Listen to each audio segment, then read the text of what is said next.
दिव्य आत्मान मनुष्य दे भगवान देखी संतोष माने सर्वजन मनुष्य देह भगवान देखी संत भगवान मनुष्य दिव्य ज्ञान देखी संत भगवान मनुष्य हुए भगवान ए कली जुगे मनुष्य भगवान हम भगवान आसीना आ पूर्वर मु आपण मानू कही जे भगवती पाताल स्पृशिव मंदाकिनी स्वर्ग स्पृशिव किंतु आ पूर्वर शिव संवत्सर विषय कही राक्षस भितर कही किंतु एबे मु चिंता करुची हे प्रभु ये तो कली प्रबल है शुणुची कौन राम राज्य हम राम राज्य प्रभु तो सब राम को भाया परिचालन करेंगे दुख रही सुख रही हे प्रभु तुम्हें केउटी अच्छ मोर प्रवक्त है ये सब जो राक्षस मान को जब आप विनाश न करेंगे तुम्हें केउटी अच्छ हे प्रभु मुझे जानी तेणु मुझे विषय कह जाऊँगी हे प्रभु तुम्हें आकाश अच ना स्वर्ग अच ना मर्त्य अच न पाताल अच ना तलातल अच हे प्रभु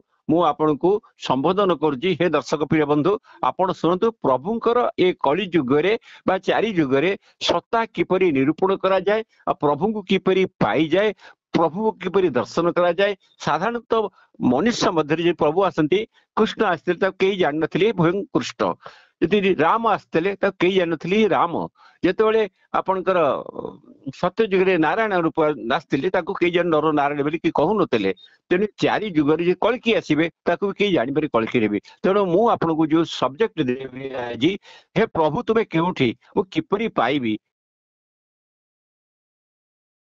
जय जगन्नाथ जय जगतराय जगन्नाथ भगवते गणेशाय नमः भगवते गुरुवे नमः भगवान को डाकी डाकी भगवान शुणु ना गोटे गीत कहली प्रभु ए प्रभु तुम्हें कहीं शुणुना कौन बधिर होगला डाकी डाकी जीवने मो दुख शेष हुए ना भगवान काहि तुम्हें खोजी खोजी पाए ना भगवान काहि तुम्हें खोजी खोजी पाए ना ए प्रभु तुम्हें कोउठी अछ बाह्य दृष्टि देखले हुए तो कथाटी ठीक काल प्रकृति सबुठ बलवान ये मर्तमंडल जहाँकि धीरे धीरे आसुची बा जाऊची निश्चय दिने काल कबलित होउची हे काल काको छाड़बनी हे भगवान नहीं छाड़ब नहीं तेणु स्वयं भगवान कृष्णचंद्र मध्य भगवान को एमती मनुष्य भगवान देहधारी भगवान अवतार पुरुष भगवान ईश्वर आमर तांकर मृत्यु नहीं किंतु जेते बेले देह धारण कर पृथ्वी को आसती सेते बेले तांको देह मध्य आंभ मानक देह भली दिने निश्चय मृत्यु मुखे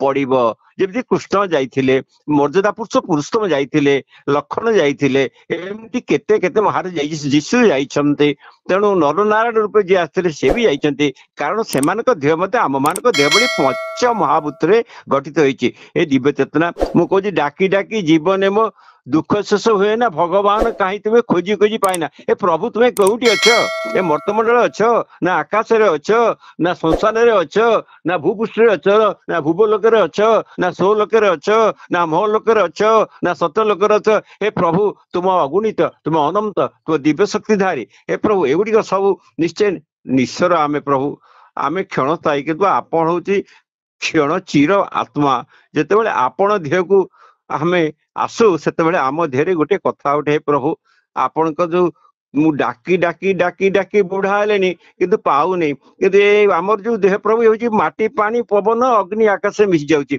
ए प्रभु तुम भली जन्म आमे हुंतु कि प्रभु यही कथा कहिया को मत भारी हस लगे एवं दिने भावे जे भगवान जदि अमर रोचे आमे कहीं अमर न रहिबा जेतेबेले तांकर शरीर त्याग करी निस्तस्थली की प्रभु स्वर्ग गमन कर सेमान देह मत से मर्तर यही पानी पवन रे मिल जाए किंतु आमे भी दिने मिल जा काल कबल पड़ा किंतु भगवान बंची रही आमे भगवान केउटी केउटी चित्कार करुचे कहूचे हे प्रभु पतित पावन हे अनंत शयन हे क्षीरादि तन्मय महाप्रभु तेणु हे प्रभु बंची रहती नाम भितर बाणी भितर प्रभुंकर जो बाणी छाड़ी दी जाइछन्ती से बंची नाम बाणी रे से मध्य बंची रही लीला भितर से नाम बाणी लीला को हृदय भितर धरी रखी केवल भक्त माने साधु संत माने संत कवि महाकवि माने भगवान राम नहांती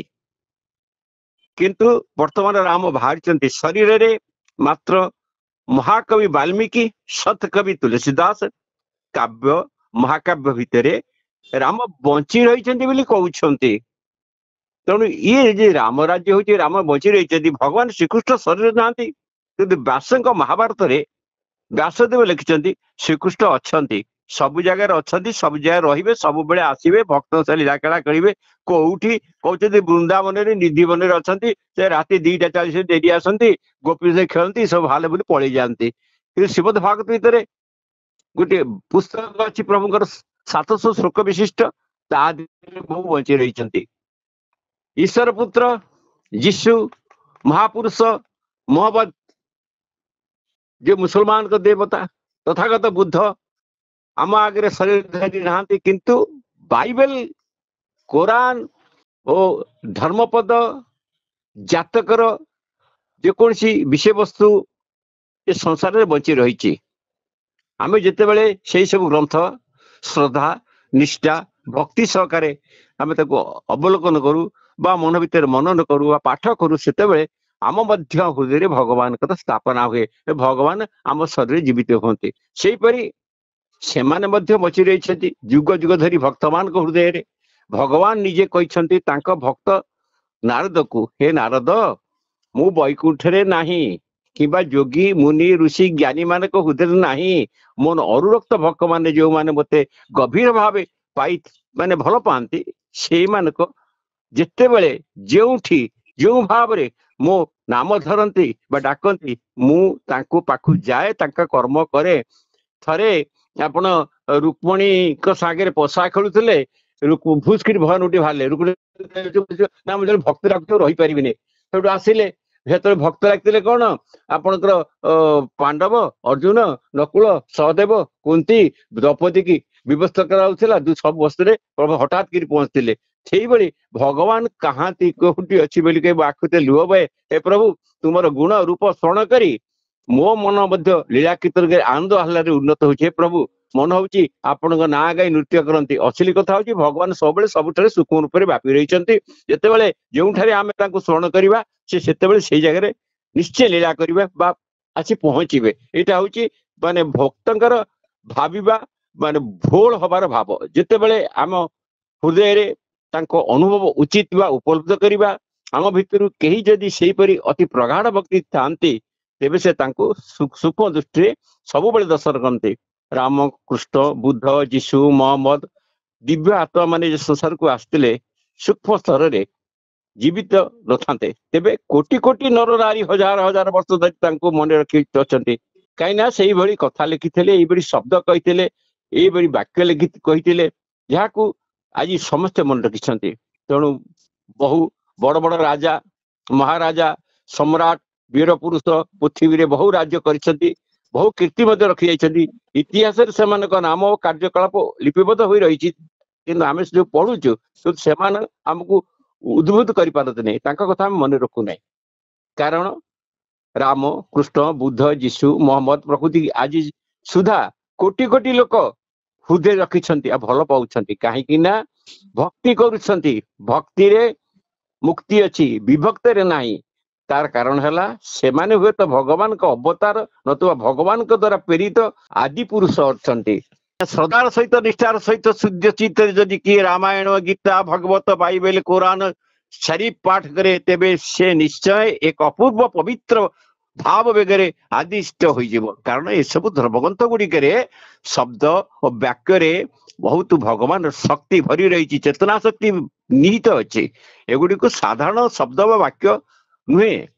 ତେଣୁ ଅବତାରୀ ପୁରୁଷ ବା ଅବତାର ପୁରୁଷ, ଆଦି ଅଧିଷ୍ଠ ପୁରୁଷ ମାନଙ୍କର ମୁଖ ନିଷ୍କୃତ ବାକ୍ୟ, ଏଇ ବାକ୍ୟ ଭିତରେ ବିଶ୍ୱାସ, ଆସ୍ଥା, ପ୍ରତ୍ୟୟ, ସୁରକ୍ଷା, କଲ୍ୟାଣର ବୀଜ ନିହିତ ରହିଛି।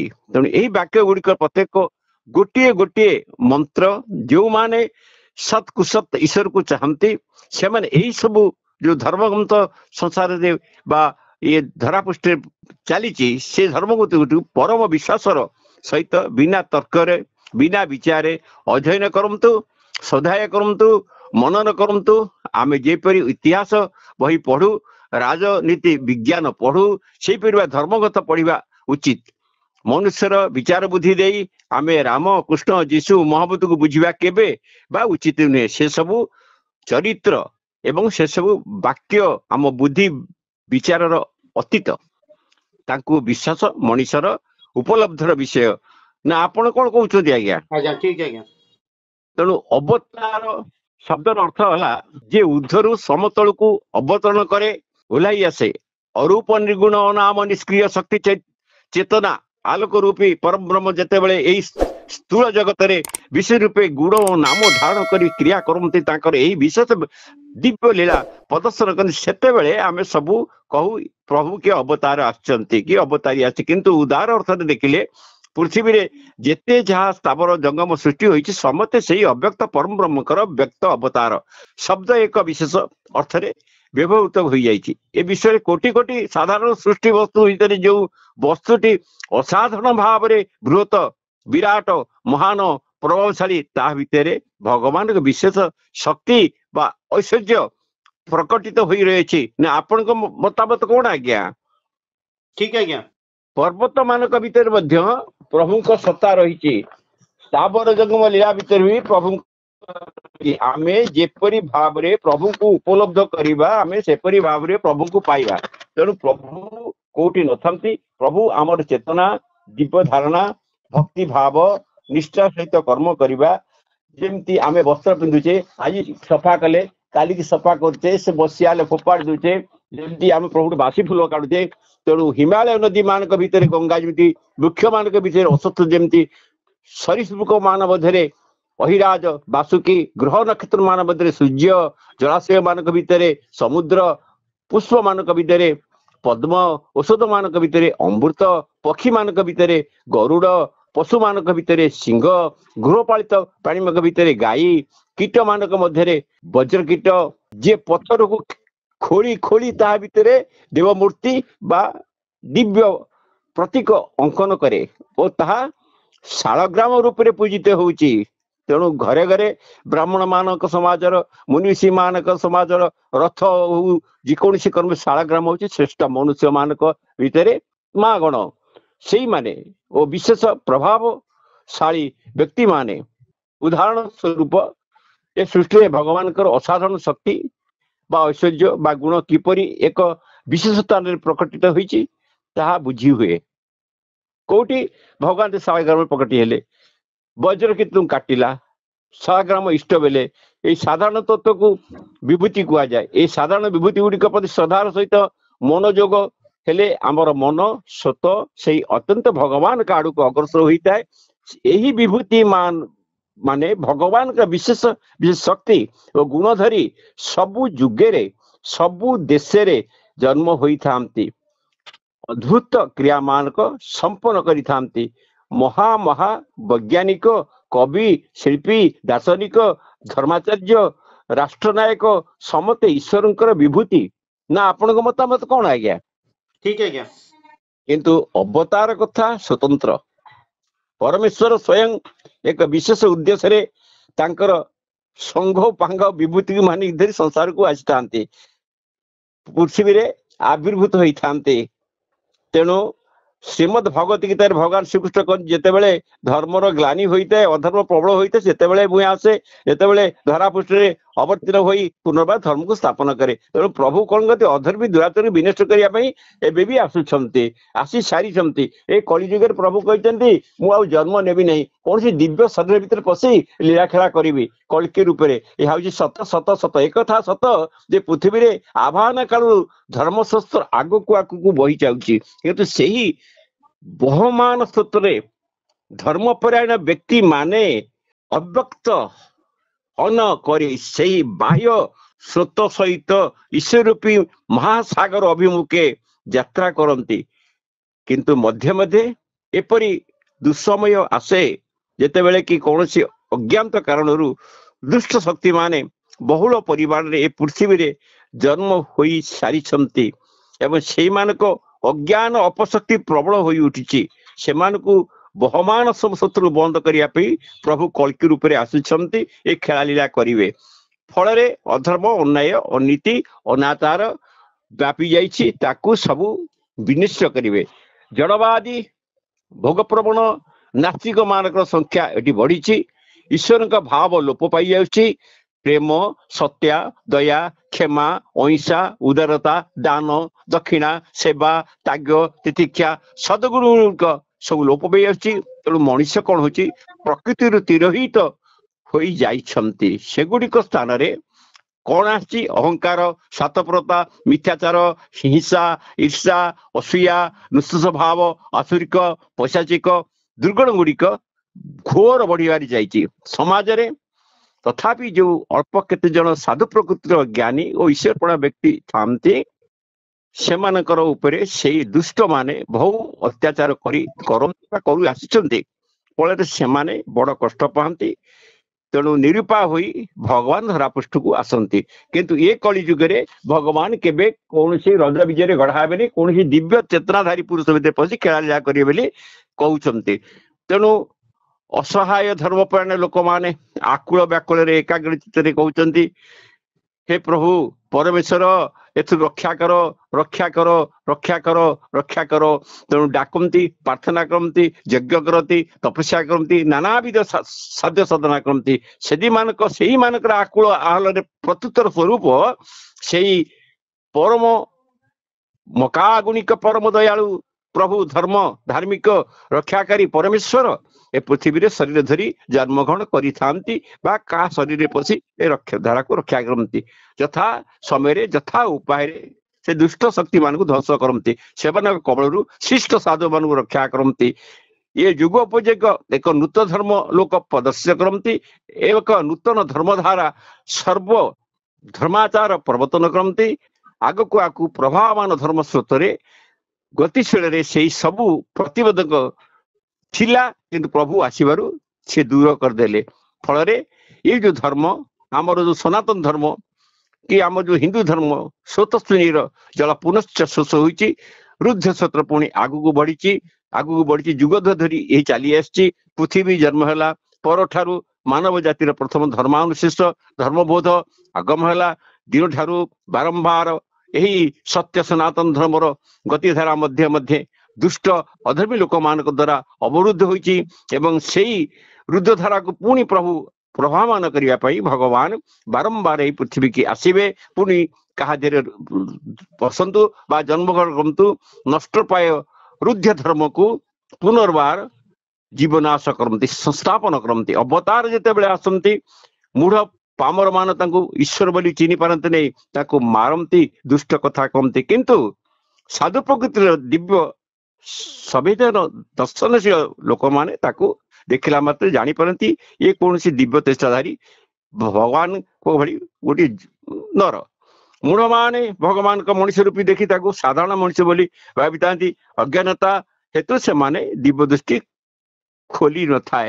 ତେଣୁ ଯଦି ଭଗବାନ କୃଷ୍ଣ ଜନ୍ମ ହେଲେ, ହେ ନନ୍ଦ ପୁଅ କୃଷ୍ଣ, ହେ ସେ ରହୁଣୀ ଚୋରି କରୁଛି, ହେ ସେ ଦଶରଥ ପୁଅ ରାମ, ତେଣୁ ଏଇଭଳି ମାନେ ଅସ୍ପଷ୍ଟ ଭାଷା ଅବଲୋକନ କରି ସେ ଜଗତକୁ ଭଗବାନଙ୍କୁ ଚିହ୍ନି ପାରନ୍ତି। କାରଣ ଦୁଷ୍ଟଚାରୀ ସବୁ ଦିଗରେ ଦୁଷ୍ଟ ଅଛନ୍ତି, ସତରେ ଥିଲେ ତେତେ ଥିଲେ ଦ୍ୱାପର ଥିଲେ, ଆପଣ କଳିରେ ମଧ୍ୟ ଅଛନ୍ତି। ତେଣୁ ଆମ ଧର୍ମରେ ଅସଂଖ୍ୟ ଅବତାର ଅଛନ୍ତି, କିନ୍ତୁ ମୁଖ୍ୟତଃ 10ଟି ଅବତାର ଶ୍ରେଷ୍ଠ ଅବତାର ରୂପେ ଗ୍ରହଣ କରିଛି। ତେଣୁ 10 ଅବତାର ଆପଣ ଜାଣିଛନ୍ତି, ମୀନ, କଚ୍ଛପ, ବରାହ, ନୃସିଂହ, ବାମନ, ରାମ, ପରଶୁରାମ, ବଳରାମ, ବୁଦ୍ଧ, କଳ୍କି। ଶ୍ରୀକୃଷ୍ଣ ଈଶ୍ୱରଙ୍କ ପୂର୍ଣ୍ଣବତାରେ ରୂପ ଗ୍ରହଣ କରାଯାଏ। ତେଣୁ 10 ଅବତାର ଭିତରେ ତାଙ୍କୁ ରଖାଯାଇ ନାହିଁ, କିନ୍ତୁ ସେ ଅବତାର ମାନଙ୍କର ଧାରା ଏତିକିରେ ଶେଷ ହୋଇନାହିଁ କି ହେବ ନାହିଁ। ସନାତନ ବା ସତ୍ୟ ଧର୍ମର କ୍ରମ ବିକାଶ କରିଚାଲିଛି ବା ଚାଲିଥିବ। ଏ ଯୁଗରେ ମଧ୍ୟ ଅବତାର ବା ଅବତାରୀ ଆସୁଛନ୍ତି, ଭବିଷ୍ୟତରେ ମଧ୍ୟ ଯୁଗର ପ୍ରয়োଜନ ସମୟରେ ଅବତାର ବା ଅବତାରୀ ଆସିବେ। ମନୁଷ୍ୟର ଧର୍ମବୋଧ, ଧାର୍ମିକ ବିଚାର, ଧର୍ମାଚାର, ଈଶ୍ୱର ଉପଲବ୍ଧିକୁ କ୍ରମେ ବିକଶିତ ହେବ ବୋଲି ଚାଲିଛି। ଏହି ଯୁଗବତାରଙ୍କ ଯୋଗୁଁ ଯାହା ସମ୍ଭବ ହୋଇଛି, ଅବତାର ମାନେ ମଧ୍ୟ ପରମେଶ୍ୱରଙ୍କ ପୂର୍ଣ୍ଣରୁ ପୂର୍ଣ୍ଣତାର ଶକ୍ତି, ଚେତନା, ଆଲୋକ ନେଇ ଧରାଧାମକୁ ଆସୁଛନ୍ତି। ଅତୀତରେ ଆମ ଧର୍ମ ଭିତରୁ ବହୁ ବଡ ବଡ ବିଭୂତି ମାନେ ଆସିଛନ୍ତି। ସନକ, ସନତ, ସନାତନ, ସନତ କୁମାର, କପିଳ ଭଳି ଦୈବିକ ମୁନିଗଣ, ନାରଦ, ବଶିଷ୍ଠ, ବିଶ୍ୱାମିତ୍ର, ବୈଦିକ ପୌରାଣିକ ଋଷିବୃନ୍ଦ ଏବଂ ତାଙ୍କର ରାମାନୁଜ, ମାଧବାଚାର୍ଯ୍ୟ, ଶ୍ରୀ ଚୈତନ୍ୟ, ନାନକ, କବୀର, ଦୟାନନ୍ଦ, ବିବେକାନନ୍ଦ, ରାମକୃଷ୍ଣ ପରମହଂସ, ଅରବିନ୍ଦ ପ୍ରମୁଖ ମହାନ ଯୋଗୀ ବୈଷ୍ଣବ ମାନଙ୍କ ଆଚାର୍ଯ୍ୟ ମାନେ ଏ ଧାରାପୃଷ୍ଠକୁ ଆସିଛନ୍ତି। ଏମାନଙ୍କ ବ୍ୟତୀତ ବହୁ ସାଧୁ ସନ୍ଥ ଆଚାର୍ଯ୍ୟ ମାନେ ଜନ୍ମ ହୋଇ ସନାତନ ଧର୍ମକୁ ସର୍ବଦା ସ୍ୱଥ ଓ ଗତିଶୀଳ କରାଇବାରେ ବ୍ରତୀ ହୋଇଛନ୍ତି। ଏ ଦୃଷ୍ଟିରୁ ସନାତନ ହିନ୍ଦୁ ଧର୍ମ ଏକ ଶାଶ୍ୱତ ଗତିଶୀଳ ମହିମା ଲାଭ କରିଛି। ବା ହେ ପ୍ରଭୁ ଜଗନ୍ନାଥ, ଆପଣ ଶ୍ରୀକ୍ଷେତ୍ରରେ ଅଛନ୍ତି, ଆପଣ ପ୍ରତି ବର୍ତ୍ତମାନ ବୈଜ୍ଞାନିକ ମାନେ କହିଲେ ସୂର୍ଯ୍ୟ କଣା ହେଇଗଲାଣି। ଏ ସୂର୍ଯ୍ୟ କଣା ହବ କେମିତି? ତୁମେ ବାରମ୍ବାର ଅଶୁଦ୍ଧକୁ ସମୁଦ୍ରରେ ପ୍ରକାଶ କରୁଛ, ପରୀକ୍ଷା କରୁଛ, ସେ ଆଣବିକ ଶକ୍ତି ସୂର୍ଯ୍ୟଙ୍କ ଉତ୍ତାପ ତାକୁ ଟାଣୁଛି, ଟାଣିଲା ପରେ ସୂର୍ଯ୍ୟଙ୍କ ଦେହରେ ବିସ୍ଫୋରଣ କଣା ହେଲାଣି। ଯାହା ଆପଣ କରୁଛନ୍ତି ତାହା ଆପଣ ଭୋଗିବେ। ଚନ୍ଦ୍ର ମଧ୍ୟ ଏଇ ଅବସ୍ଥାରେ ଆସିଲାଣି। ଯେହେତୁ ଚନ୍ଦ୍ର ଶୀତଳ, ତାକୁ କିଛି ବାଦ ସୂର୍ଯ୍ୟ ଉତ୍ତାପ, ସେ ସବୁ ଅଣବିଗୁଣ ଟାଣିକି ନିଜେ କଣା ହେଇଗଲେଣି। ସୂର୍ଯ୍ୟ କଣା ହେଇକି କଷ୍ଟ ଭୋଗୁଛନ୍ତି, କହୁଛନ୍ତି ମୁଁ ଆଉ ଉଦୟ ହେବି ନାହିଁ, ଏ ଧରା ନଷ୍ଟ ହେଇଯାଉ। ପ୍ରଭୁ ବୁଝୁଛନ୍ତି ଆରେ ହେ କଣା ହେଉଛି ହୋ, କିନ୍ତୁ ମୁଁ ତତେ ସୁଧାରି ଦେବି। ପ୍ରଭୁ କହିଲେ ମୁଁ ଛୁଇଁ ଦେବି, ତୁ ଭଲ ହେଇଯିବୁ। ସେଠୁ ସୂର୍ଯ୍ୟ ଆଶ୍ୱସ୍ତି ହେଲେ, କହିଲେ ଠିକ ଅଛି ପ୍ରଭୁ ମତେ ଛୁଅନ୍ତୁ। ତେଣୁ ଗୋଟେ କଥା ହଉଛି, ଗୋଟେ କଥା ଅଛି, ତୁଳି ତଳ୍ପ ସୁକୋମଳ ଆସନ, କେହି ନାହିଁ ନେଲା ବେଳେ ସଂସାନ, କୋକେଇ ଉପରେ ଦେବେରେ ଶୁଆଇ, ଦୁଇ ପାଖେ ଦୁଇ ହସ୍ତ ଝୁଲାଇ, ଦେଖୁଥିବେ ଯେତେ ଲୋକ ହସ୍ତକୁ, କିଛି ନ ନେଲା ଜାଣିବେ ସାଥିରେ, ବହି ସାଥିରେ, ବହି ସାଥିରେ। ଏ ଦୁନିଆର ମାୟା ଅନ୍ଧାରେ ପଡ଼ି ସଡୁ ଜ୍ଞାନ ଶୂନ୍ୟ ମାନବରେ, ଦିନେ ହେବ ଶୂନ୍ୟ ପଥରେ ପଥକେ, କିଛି ନ ନେବୁ ବହି ସାଥିରେ, ବହି ସାଥିରେ, ବହି ସାଥିରେ। ଆଉ ଉଦ୍ଦେଶ୍ୟ କହିବା କଥା, ଯେତେବେଳେ ପ୍ରଭୁଙ୍କୁ ଶ୍ରୀକୃଷ୍ଣ ମାନେ ସୂର୍ଯ୍ୟ କହିଲେ ମତେ କଣା କରି ସାରିଲିନି, ମୁଁ ଶ୍ରୀକୃଷ୍ଣ କହିଲେ ଏଇ ଯେତେ ଆସନ ଅଛି ଏ ଧର୍ମ ଦେବତା, ତମେ ଆକୁ ଚିନ୍ତା କର ନାହିଁ। ତୁଳି ତପସ୍సు କାମ ଆସୁଛି ମହାମହାରଥୀ ମହାବ୍ୟା କୋଟିପତି ଲୋକ ଶୋଇଛି, କିନ୍ତୁ ଜଲାବେଳେ କିଛି ନଉନାହାନ୍ତି, ଯାଉଛି ଖାଲି ହାତରେ, ଦି ଭାତ ଧୋଇଛି। ତେଣୁ ଆଉ ଗୋଟେ ଏକ୍ସାମ୍ପଲ ତାରେ, ଜୀବ ପରମ ଦୁହେଁ ଗଲେ ଚାଲି, ମାଟି ପିଣ୍ଡ ଅନଳେ ଜୀବ ଜଳି, ପୁତ୍ର ଖୋଜୁଥିବେ ସଂସାରେ, ଦେଖିବାକୁ ନ ପାଇବେ ତୀର୍ଥରେ, ପଞ୍ଚ ପ୍ରାଣ ପଞ୍ଚ ଭାଗ ହୋଇଣ, ମିଳା ଇବ ଦୁନିଆର ମାର୍ଗରେ। ଏ ଧର୍ମ ଦେବତା, ଏ ସୂର୍ଯ୍ୟ ଦେବତା, ଏ ଭାସ୍କର, ଏ ତପନ, ତୁମେ ସବୁଦିନ ରୁହ, ସବୁ ଶୁଅ, ମୁଁ ମୋର ଦିବ୍ୟ ଚେତନାରେ ତମ ମଧ୍ୟରେ ଯେତେ କଣା ଅଛି ମୁଁ ତାକୁ ଲୋପ କରିଦେବି। ଏ ରାମ ରାଜ୍ୟ ହବ, ତମେ ଆଉ ଉତ୍ତାପ ହଉ ନାହିଁ, ଉତ୍ତାପ ହଉ ନାହିଁ। ସଂସାରକୁ ରକ୍ଷା କର, ସଂସାରକୁ ରକ୍ଷା କର। ମୋର ଏତିକି ବାଣୀ। ଦେଖ ବିଷ୍ଣୁ ରାମଚନ୍ଦ୍ର ମର୍ଯ୍ୟାଦା ପୁରୁଷ, ପୁରୁଷ ଦୟାଳୁ ପୁରୁଷ, ତାଙ୍କର ରାଜୀବ ଲୋଚନ, ତାଙ୍କ ଲୋଚନ ପଡିଲେ ଏ ଅଙ୍ଗ ପବିତ୍ର ହୁଏ। ତେଣୁ ମୁଁ ଆଜି ଆପଣଙ୍କୁ ଏତିକି କହି ରହୁଛି। ଭଗବାନ ଆପଣଙ୍କର ମଙ୍ଗଳ କରନ୍ତୁ। ଏଇ ଯୋଉ କଥା କହିଲି ହେଉଛି ନଷ୍ଟବ ଗାଡି, କିଏ ବୁଝୁ ବା ନ ବୁଝୁ, ମୋର ଧର୍ମ କଥା ପ୍ରଚାର କରିବା କଥା ଆପଣଙ୍କୁ ପ୍ରଚାର କଲି। ଜୟ ଶ୍ରୀରାମ, ଜୟ ଶ୍ରୀକୃଷ୍ଣ, ତ୍ରାହି ଜଗନ୍ନାଥ, ତ୍ରାହି ଜୟ ଜଗନ୍ନାଥ। ଜଗନ୍ନାଥ। ମୁକ୍ତ